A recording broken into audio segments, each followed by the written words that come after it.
Hi hello welcome back to JDK kitchen. இன்றைக்கி வெண்டைக்காய் வேர்க்கடலை இருந்தால் ரொம்பவே சூப்பராக வெண்டைக்காய் சட்னி இல்லை வெண்டைக்காய் தொகையில் எப்படி பண்ணலான்னு பார்க்கலாம்.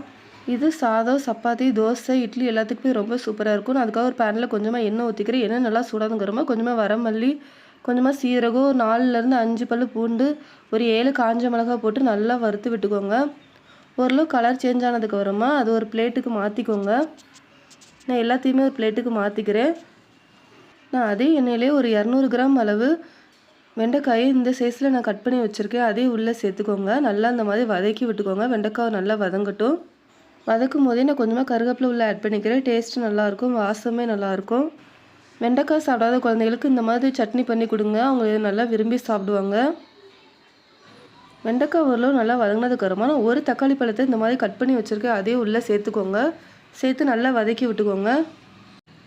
தக்காளி பழம் கொஞ்சம் நல்லா குலைவாக வெந்து வர வரைக்கும் நல்லா வதக்கி விட்டுக்கோங்க. எனக்கு தக்காளி பழம் இப்போ கொஞ்சம் நல்லா குழஞ்சி வெந்து வர ஆரம்பிச்சிட்டு நான் அந்த ஸ்டேஜில் நல்லா ஆறுனதுக்கப்புறமா மிக்ஸி ஜாரில் ஃபஸ்ட்டு வறுத்து வச்சுருக்க வரமிளகாவை போட்டுக்கோங்க. அதுக்கப்புறமா ஒரு 1/4 கப் அளவு வேர்க்கடலையை வறுத்து வேர்க்கடலையாக இருக்கிறனால நான் அப்படி போட்டுக்கிறேன். வறுக்காத வேர்க்கடலைன்னா இந்த மாதிரி நல்லா வறுத்துட்டு அதுக்கப்புறமா உள்ளே ஆட் பண்ணிக்கோங்க. இந்த மாதிரி நல்லா ஃபைனாக அரைச்சி எடுத்துக்கோங்க. இன்னும் நம்ம வறுத்து ஆற வச்சுருக்க வெண்டைக்காய், தக்காளி உள்ளே வச்சு ஆட் பண்ணிக்கோங்க. மிக்ஸி ஜாரில் மாற்றிக்கோங்க. கொஞ்சமாக புளி, தேவையான அளவு உப்பு சேர்த்துக்கோங்க. இன்னும் மிக்ஸி ஜாரை மூடி இந்த மாதிரி நல்லா ஃபைனாக இந்த மாதிரி அரைச்சி எடுத்துக்கோங்க.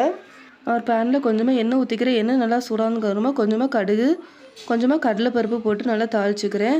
கடலைப்பருப்பு நல்லா சவந்ததுக்கப்புறமா கொஞ்சமாக கருவேப்பிலை போட்டுக்கோங்க. நம்ம அரைச்சி வச்சுருக்க சட்னியும் உள்ளே கொட்டிக்கோங்க. ஒரு 2 நிமிஷம் நல்லா அந்த எண்ணெயிலே நல்லா வதக்கி விட்டுக்கோங்க.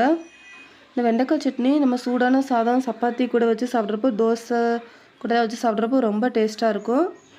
நீங்களும் ரொம்ப சூப்பரான இந்த ரெசிபியை ட்ரை பண்ணி பாருங்கள். இந்த ரெசிபி உங்களுக்கு பிடிச்சிருந்தா லைக் பண்ணுங்கள். நீங்களும் ட்ரை பண்ணி பார்த்துட்டு உங்களுக்கு ஃபீட்பேக்கை மறக்காமல் ஷேர் பண்ணுங்கள். தேங்க்யூ.